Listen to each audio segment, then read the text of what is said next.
사도행전 15장.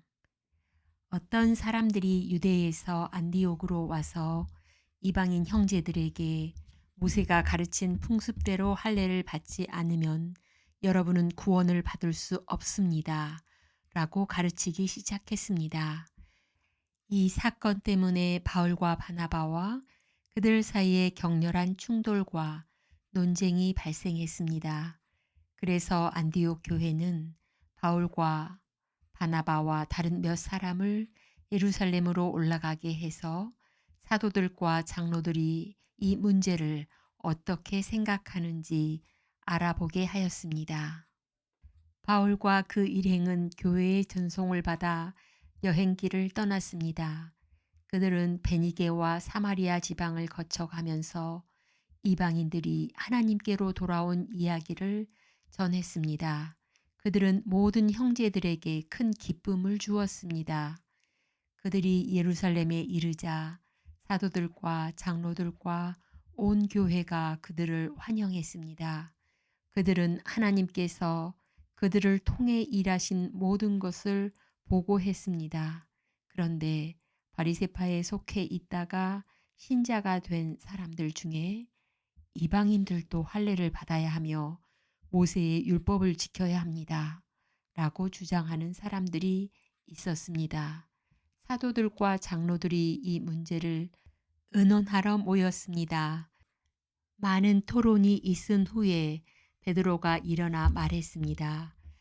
형제 여러분, 하나님께서 얼마 전에 여러분들 중에서 나를 선택하시고 이방인들에게 복음을 전하게 하셔서 그들로 이 복음을 듣고 믿게 하신 것을 여러분들도 아실 것입니다.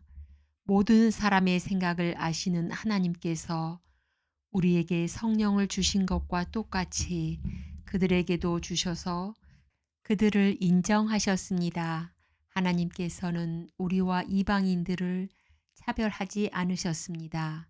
하나님께서는 그들의 믿음을 보시고 그들의 마음을 깨끗하게 하셨습니다. 그런데 지금 여러분은 어찌하여 우리 조상들이나 우리나 모두 질 수 없었던 짐을 이방인 신자들에게 지워서 하나님을 시험하려 하십니까? 우리는 그들과 마찬가지로 주 예수님의 은혜로 구원을 받는다는 사실을 믿습니다. 그러자 온 무리가 잠잠해졌습니다. 그들은 바울과 바나바의 말에 귀를 기울였습니다. 바울과 바나바는 하나님께서 이방인들 가운데에서 그들을 통해 행하신 모든 기적과 표적에 대해 이야기했습니다. 그들이 말을 마치자 야고보가 대답했습니다. 형제 여러분, 제가 한마디 하겠습니다. 하나님께서 처음으로 이방인들 중에서 자기 백성을 삼으시려고 그들을 찾아오신 이야기를 시몬 곧 베드로가 전해 주었습니다. 예언자들의 말도 이것과 일치합니다. 예언서에 이렇게 기록되어 있습니다. 이 일이 있은 뒤에 내가 다시 와서 다윗의 무너진 장막을 다시 짓겠다. 폐허가 된 곳을 다시 짓고 바로 세우겠다. 그러면 살아남은 사람들과 나의 이름을 부르는 모든 이방인들이 나를 찾을 것이다. 이것은 이 일을 행하시는 여호와의 말이다. 이것은 오래전부터 알게 한 일이다. 그러므로 내가 판단하기로는 하나님께로 돌아온 이방 형제들을 괴롭히지 말고 그들에게 편지를 써서 우상에게 바친 더러운 음식을 먹지 말 것과 음란한 행동을 하지 말 것과 목졸라 죽인 짐승의 고기와 피를 먹지 말라고 하는 것이 좋겠습니다. 이는 예로부터 도시마다 모세의 율법을 선포하는 사람이 있어서 안식일마다 회당에서 모세의 글을 읽어왔기 때문입니다.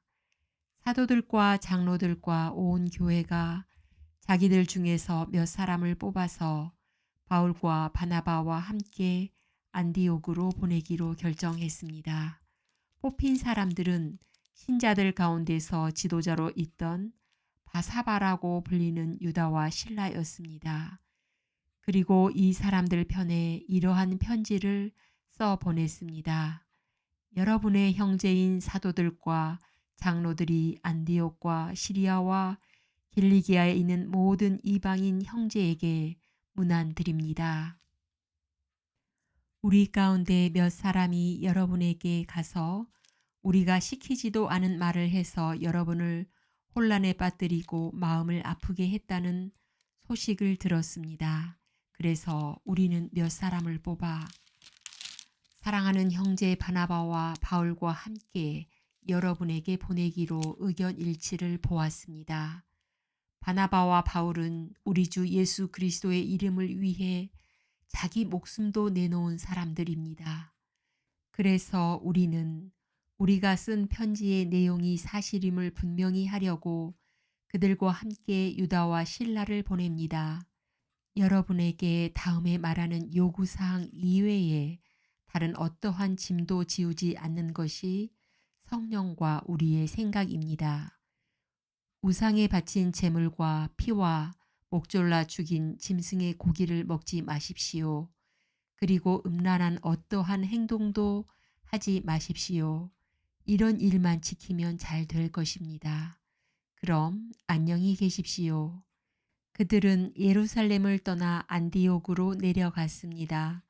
안디옥에서 신자들을 불러 모으고 그 편지를 전해 주었습니다. 안디옥 교회는 그 권면의 말씀을 읽고 기뻐했습니다. 유다와 실라는 예언자이므로 신자들을 권면하며 그들에게 힘을 북돋워 주었습니다. 그들은 거기서 얼마 동안 머물다가 평안히 가라는 신자들의 인사를 받고 자기들을 보낸 사람들에게로 돌아갔습니다. 바울과 바나바는 안디옥에 계속해서 머물러 있으면서 다른 여러 사람과 함께 주님의 말씀을 가르치며 전파하였습니다. 며칠 뒤에 바울이 바나바에게 말했습니다. 우리가 주님의 말씀을 전한 바 있는 여러 도시로 다시 가서 신자들을 방문하고 그들이 어떻게 지내는지 알아봅시다. 바나바는 마가라 불리는 요한도 데려가고 싶었습니다. 그러나 바울은 마가 요한이 그들과 함께 계속 일하지 않고 밤빌리아에서 그들을 떠난 사람이기 때문에 그를 데려가는 것을 좋게 여기지 않았습니다. 바울과 바나바는 이 일 때문에 심하게 다투었습니다. 그러다가 둘은 마침내 갈라서고 말았습니다. 바나바는 마가를 데리고 배를 타고 키프로스로 떠나갔습니다. 반면 바울은 실라를 선택하였으며 주님의 은혜를 빌어주는 안디옥 신자들의 환송을 받고 실라와 함께 그곳을 떠났습니다. 바울은 시리아와 길리기아를 다니면서 각 교회에게 힘을 북돋워 주었습니다. 아멘.